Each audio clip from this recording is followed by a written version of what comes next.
Hello and hi, welcome to my channel Priya Lifestyle. ഇന്ന് നമുക്ക് pepper chicken എങ്ങനെയാണ് ഉണ്ടാക്കുന്നതെന്ന് നോക്കാം. ഞാനിവിടെ ഒരു 300 ഗ്രാം ചിക്കനാണ് എടുത്തിരിക്കുന്നത്.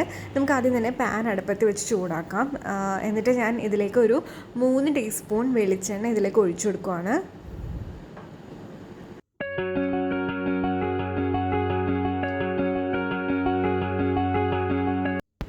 വെളിച്ചെണ്ണ നന്നായിട്ട് ചൂടായതിന് ശേഷം ഞാനിവിടെ ഇഞ്ചിയും വെളുത്തുള്ളിയും ചതച്ച് വെച്ചിട്ടുണ്ട്. അത് ഒരു ടീസ്പൂൺ ഞാൻ ഇതിലേക്ക് ഇട്ട് കൊടുക്കുവാണ്. നിങ്ങളുടെ കയ്യിൽ ജിഞ്ചർ ഗാർലിക് പേസ്റ്റ് ആണോ ഉള്ളതെങ്കിൽ അത് ഒരു ടീസ്പൂൺ ഇതിലേക്ക് ഇട്ട് കൊടുക്കുക. ഈ ഇഞ്ചിയും വെളുത്തുള്ളിയും നന്നായിട്ടൊന്ന് മുരിഞ്ഞ് കഴിയുമ്പോഴത്തേക്കും, വെളിച്ചെണ്ണയിൽ നന്നായിട്ട് മുരിഞ്ഞ് കഴിയുമ്പോഴത്തേക്കും നമുക്ക് ഇനി സവാള ആഡ് ചെയ്ത് കൊടുക്കാം. ഞാനിവിടെ ഒരു 2 മീഡിയം സൈസ് സവാളയാണ് എടുത്തിരിക്കുന്നത്. അത് തിന്നായിട്ട് സ്ലൈസ് ചെയ്തിട്ട് ഞാനിതിലേക്ക് ആഡ് ചെയ്ത് കൊടുക്കുവാണ്. ഈ സമയത്ത് നമ്മൾ സവാള വളരെ ലോ ഫ്ലെയിമിൽ വേണം നമ്മൾ വഴറ്റി കൊടുക്കാൻ. പെട്ടെന്ന് തന്നെ തീ കൂട്ടി വെച്ചിട്ടുണ്ടെങ്കിൽ അത് കരിഞ്ഞു പോകാൻ സാധ്യത കൂടുതലാണ്.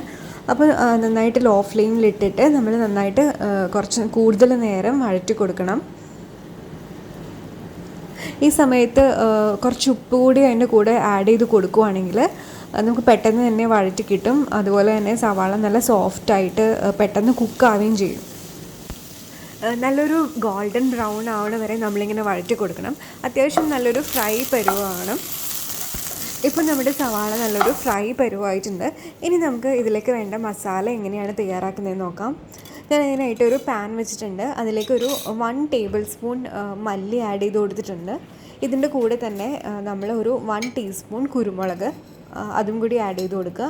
പിന്നെ നമുക്ക് വേണ്ടത് ഒരു 1/2 ടീസ്പൂൺ ക്യുമിൻ സീഡ്സ് ആണ്. അത് ചെറിയ ജീരകമാണ്.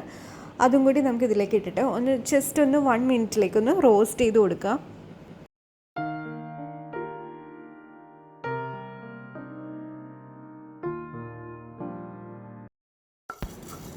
ഇപ്പോൾ നമ്മുടെ മസാല എല്ലാം തന്നെ ഒരു റെഡിഷ് കളറായിട്ട് ടേൺ ചെയ്തിട്ടുണ്ട്. ഇനി നമുക്കിത് ഒന്ന് തണുക്കാൻ വെക്കാം. ഇതൊന്ന് മാറ്റി വെച്ചിട്ട് ഒന്ന് തണുത്ത് കഴിയുമ്പോഴത്തേക്കും നമുക്കൊരു മിക്സിയുടെ ജാറിലിട്ടിട്ട് നന്നായിട്ട് പൊടിച്ചു കൊടുക്കുക. അത് നല്ലൊരു പൗഡർ ആവണമെന്നില്ല, ജസ്റ്റ് ഒരു ചെറുതായിട്ടൊരു തരി ഉണ്ടാവണം. അതാണ് അതിൻ്റെ പരുവം. ഞാനൊരു 1/2 ടീസ്പൂൺ മുളക് പൊടി കൂടി ഇതിലേക്ക് ആഡ് ചെയ്ത് കൊടുക്കുവാണ് കേട്ടോ. നമ്മൾ നേരത്തെ വഴറ്റി വെച്ചിരുന്ന സവാളയും ഇഞ്ചി വെളുത്തുള്ളിയുടെ ആ പേസ്റ്റും അതും ഇതുപോലെ തന്നെ മിക്സിയിലിട്ട് നന്നായിട്ട് ഗ്രൈൻഡ് ചെയ്തെടുക്കണം. ഇപ്പോൾ നമ്മുടെ കറിക്ക് വേണ്ടിയിട്ടുള്ള മസാലയും ഓണിയൻ പേസ്റ്റും റെഡി ആയിട്ടുണ്ട്. ഇനി നമുക്ക് പാൻ ചൂടാക്കിയിട്ട് ഒരു 2 ടീസ്പൂൺ വെളിച്ചെണ്ണ ഒഴിച്ചു കൊടുക്കാം. എന്നിട്ട് അതിലേക്ക് ചിക്കൻ ആഡ് ചെയ്യാം കേട്ടോ.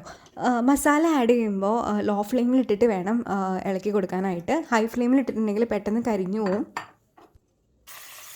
ആദ്യം കുറച്ച് മസാല ഇട്ടിട്ടൊന്ന് ഇളക്കി കൊടുക്കുക. അത് കഴിഞ്ഞിട്ട് ബാക്കിയുള്ള മസാല കൂടി ഇടാം. ഇതിൽ കുരുമുളകിൻ്റെയും മുളക് പൊടിയുടെയും അളവ് നിങ്ങൾക്ക് ഇഷ്ടമുള്ളതുപോലെ എടുക്കാം കേട്ടോ. ഇഷ്ടമുള്ള അളവിന് എടുക്കാം. ഞാനിത് കുറച്ച് എരിവ് കുറച്ചിട്ടാണ് എടുത്തിരിക്കുന്നത്. ഇനി ഞാൻ കുറച്ച് വേപ്പില കൂടി ഇട്ടിട്ട് അതിൻ്റെ കൂടെ ഞാൻ അരച്ച് വെച്ചിരുന്ന ഓണിയൻ പേസ്റ്റ് കൂടി ആഡ് ചെയ്യാൻ പോവാണ്. അതും കൂടി ഇട്ടിട്ട് നന്നായിട്ട് ഇളക്കി കൊടുക്കാം കേട്ടോ.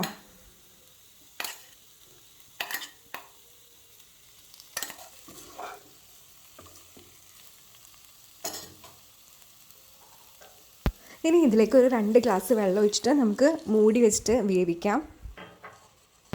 ഈ സമയത്ത് ആവശ്യത്തിന് ഉപ്പ് ആഡ് ചെയ്ത് കൊടുക്കുക കേട്ടോ. എന്നിട്ട് ഏകദേശം ഒരു 15 മിനിറ്റ് മൂടി വെച്ചിട്ട് വേവിക്കാൻ വെക്കുക.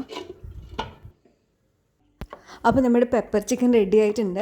വളരെ കുറച്ച് ഇൻഗ്രീഡിയൻസ് വെച്ചിട്ട് നമുക്ക് എളുപ്പത്തിൽ ചെയ്യാൻ പറ്റും. അതുപോലെ തന്നെ ഇത് ചോറിനും ചപ്പാത്തിക്കൊക്കെ കഴിക്കാൻ പറ്റിയ നല്ലൊരു കറിയാണ്. എല്ലാവരും ട്രൈ ചെയ്ത് നോക്കണം. അതുപോലെ തന്നെ എൻ്റെ വീഡിയോ നിങ്ങൾക്ക് ഇഷ്ടമാവുകയാണെങ്കിൽ ഒന്ന് സബ്സ്ക്രൈബ് ചെയ്തേക്കണം കേട്ടോ. അപ്പോൾ താങ്ക്സ് ഫോർ വാച്ചിങ്.